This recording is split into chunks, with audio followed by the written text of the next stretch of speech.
Good morning विद्यार्थी मित्रों, केम छो? मजामां? आपणे धोरण 9 में नवो पाठ एक शरू कर्यो, बरोबर ने? 9 बळ तथा गतिना नियमों। एमां आपणे छेल्ला लेक्चरनी अंदर जोयुं हतुं के छेल्लो पॉइंट संतुलित अने असंतुलित बळ कोने कहे छे, बरोबर, अने एनी शुं असर होय छे ई। हवे आजे आपणे जे टॉपिक जोवानो छे, આપણને ટેક્સ્ટબુકમાં હેડિંગ આપ્યું છે ગતિનો પ્રથમ નિયમ। આપણે કીધું હતું કે આપણે ગતિના 3 નિયમ ભણવાના છે, બરાબર, પ્રથમ, બીજો અને ત્રીજો। એમાં આજે આપણે જોઈએ છીએ ગતિનો પ્રથમ નિયમ। તો ગતિના પ્રથમ નિયમ માટે સૌ પ્રથમ ગેલિલિયો ગેલિલી, વૈજ્ઞાનિક છે ગેલિલિયો ગેલિલી, એના મત મુજબ એણે શું વિચાર્યું હતું કે પદાર્થ છે એ કેવી ગતિ અને કેવી રીતે ગતિ કરતો હશે। તો એણે શું કર્યું કે એક ઢાળ બનાવ્યો લાકડાનો અને એની ઉપરથી એક લખોટી છે એને મુક્ત રીતે ગબડવા દેવામાં આવી। સમજાય છે કે ભાઈ અમુક ઊંચાઈનો ઢાળ એણે બનાવ્યો લાકડાનો અને એની ઉપર એક લખોટી મૂકી અને એને ખાલી મૂકી દીધી છે અને કોઈ પ્રકારનું બાહ્ય બળ આપવામાં આવેલું નથી। તો એણે શું કર્યું કે આ જે લખોટી મૂકી તો એ કેવી ગતિ કરશે એવું વિચાર્યું એણે। તો આપણે આગળ ભણી જ ગયા છીએ કે અત્યારે લખોટીને આપણે પકડી રાખી હોય ત્યારે એનો વેગ છે એ શૂન્ય હશે શરૂઆતનો। જેવી એને મૂકી દેશું એટલે એને વેગમાં શું થાય? વધારો થશે। વેગમાં વધારો થાય તો એ લખોટી છે એ કેવી ગતિ કરશે? તો કે પ્રવેગિત ગતિ, બરોબર છે? સમજાઈ ગયું? હવે એણે શું કર્યું કે ભાઈ લખોટીને આપણે ઉપરથી નીચે મૂકીએ છીએ તો નીચેથી ઉપર જવા દઈએ તો શું થાય? તો એનો એક ઢાળ લીધો એણે એટલી જ ઊંચાઈનો અને લખોટી છે એને નીચેથી ઉપર જવા દીધી તો શું થશે? તો કે ધીમે ધીમે ધીમે ધીમે એનો વેગ છે એ ઘટતો જશે। જો વેગમાં ઘટાડો થાય તો પદાર્થ કેવી ગતિ કરે અને વેગમાં વધારો થાય, ઝીરોમાંથી આગળ વધતો હોય વેગ તો આપણે કીધું પ્રવેગિત ગતિ। પણ જો ઘટાડો થતો હોય તો એ પદાર્થ પ્રતિપ્રવેગી ગતિ કરે છે। સમજાય છે?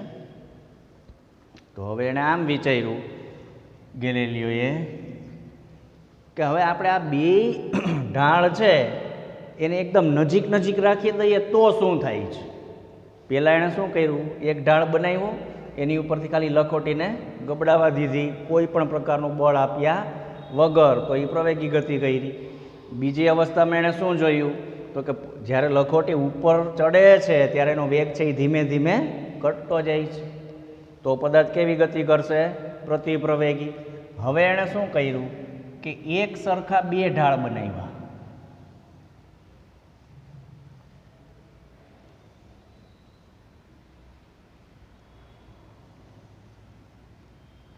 આવી રીતે, અને અહીંયાથી લખોટીને ગબડાવી, બાહ્ય બળ નથી આપ્યું કોઈ પ્રકારનું।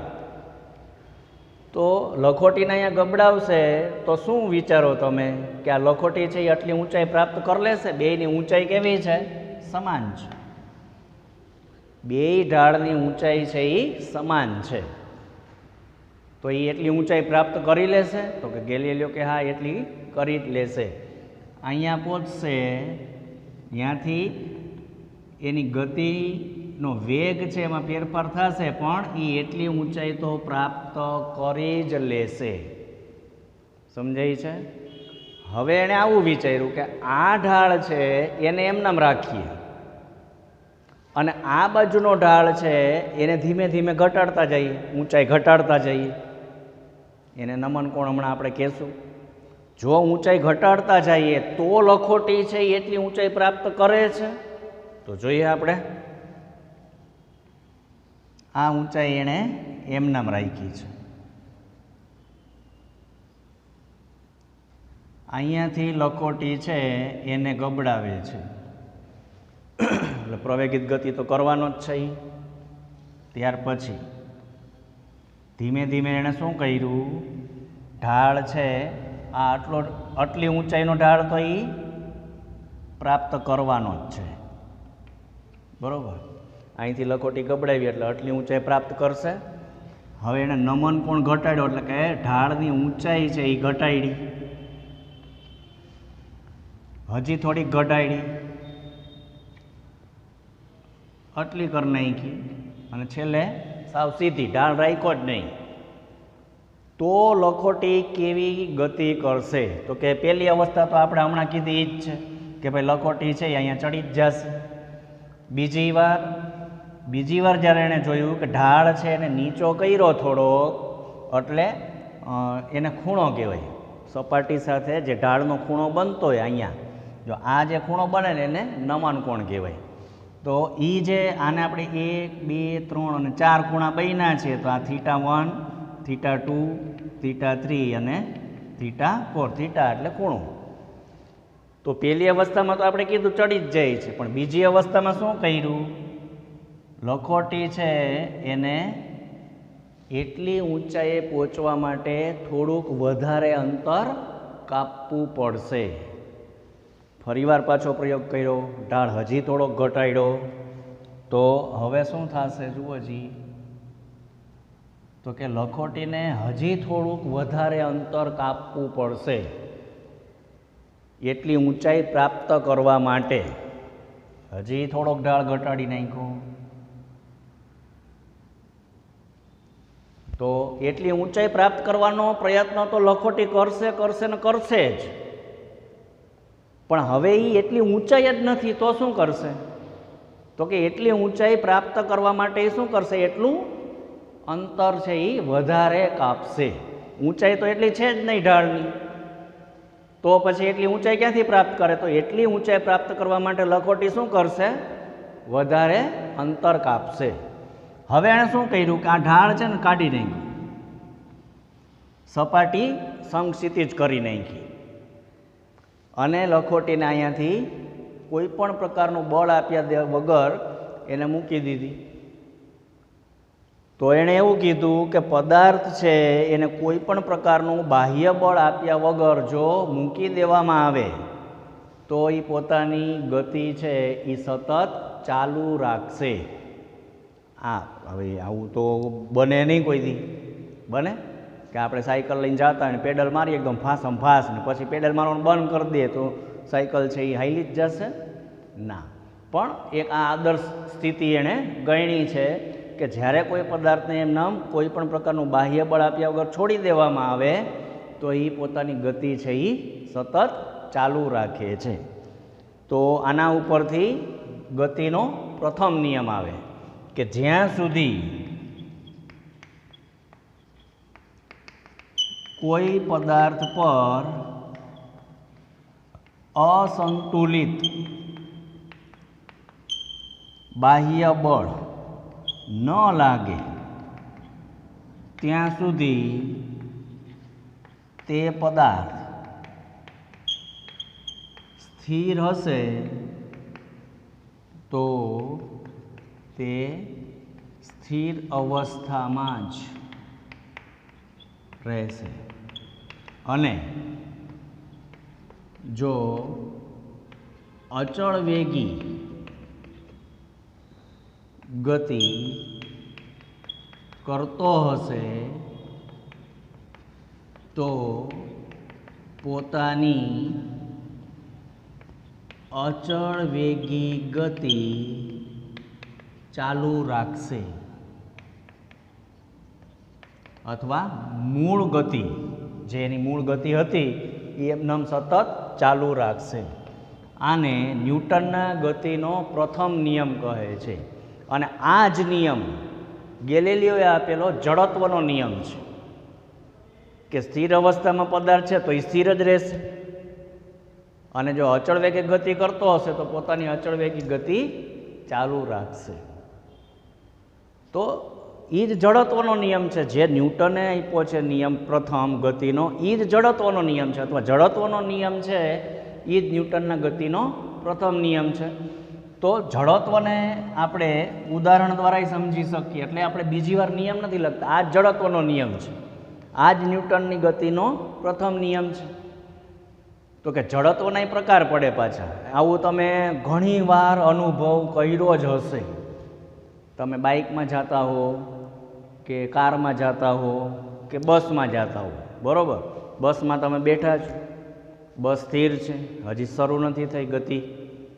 હવે જેવી ગતિ શરૂ થશે, પેલો પ્રકાર કહું છું, પછી લખીએ આપણે. તો જેવી બસ ગતિ કરવાની શરૂઆત કરશે કે તરત જ આપણે પાછળની તરફ નમી જશું. શું કામ? તો કે સ્થિર અવસ્થાનું જડત્વ છે. એટલે જ્યારે આપણે બેઠા હતા સીટ ઉપર, ત્યારે આપણે કમરથી નીચેનો ભાગ છે એ સીટ સાથે જડેલો છે અને ઉપરનો ભાગ છે એ મુક્ત છે. એટલે એ ગતિનો પ્રતિકાર કરશે આ સ્થિર અવસ્થાનું જડત્વ. એ જ બસનું ઉદાહરણ લઈએ કે હવે બસ જાય છે રોડ ઉપર, સરસ એકદમ મસ્ત, બારી પાસે આપણે બેઠા છીએ, બધું બહાર જોઈએ છીએ, પવન આવે છે મસ્ત. અને જેવી અચાનક કંઈક વચમાં આડું આવી ગયું કે બમ્પ આવી ગયો રોડ ઉપર કે કોઈક આડું આવી ગયું, એટલે ડ્રાઈવરે તરત જ બ્રેક મારી. કે જેવી બ્રેક મારશે કે તરત જ તમે આગળ તરફ નમી જશો. આ ગતિમાન અવસ્થાનું જડત્વ છે. કેમ? તો કે બસ ગતિમાં હતી ત્યારે આપણે ગતિમાં જ હતા, આપણું શરીર એની ગતિમાં જ હતું, બરાબર? પણ મૂળ અવસ્થા શું હતી કે બેઠકનો ભાગ છે એ સીટ સાથે જડેલો છે, ઉપરની જે શરીરનો ભાગ છે એ મુક્ત છે. તો જેવો બ્રેક મારશે ડ્રાઈવર કે તરત જ આપણું શરીર ઉપરનો ભાગ છે એ આગળની તરફ નમી જશે. ત્રીજો પ્રકાર દિશાનું જડત્વ. હવે બસ જાય છે રોડ ઉપર અને અચાનક ડ્રાઈવર છે આમ ફૂલ વળાંક લઈ લેશે, આમ ડાબી બાજુ, તો તમારું શરીર એનાથી વિરુદ્ધ દિશામાં જશે, જમણી બાજુ વળશે. હવે જો બસ જમણી બાજુ વળશે તો તમારું શરીર છે એ ડાબી બાજુ વળશે. તો એના આપણે 3 પ્રકાર કીધા. પહેલું સ્થિર અવસ્થા નું જડત્વ, નંબર 2 ગતિમાન અવસ્થાનું જડત્વ, નંબર 3 દિશાનું જડત્વ. કોઈ પણ તમે આમાંથી કારનું ઉદાહરણ આપી શકો, બાઇકનું ઉદાહરણ આપી શકો, ટ્રકનું ઉદાહરણ આપી શકો, ટ્રેનનું ઉદાહરણ આપી શકો, કોઈ પણ. એટલે જો કારમાં શું કે સીટ બેલ્ટ બાંધવો પડે, બરાબર ને? અચાનક સડનલી બ્રેક મારી ડ્રાઈવરે તો આપણું શરીર છે એ આખું બહાર. હવે એમાં તો અંતર એ ઓછું હોય, આગળનો કાચ છે ને પેલી સીટ છે આગળ ડ્રાઈવરની બાજુમાં. જોરદાર બ્રેક મારી હોય અને સીટ બેલ્ટ ન પહેર્યો હોય તો કાચ સાથે તમે અથડાશો, બરાબર? તો આ ગતિનો પ્રથમ નિયમ અને જડત્વની સમજૂતી હતી, બરાબર? વ્યવસ્થિત વાંચજો, વિડીયો જોજો એટલે લગભગ સમજાઈ જશે, બરાબર? Thank you.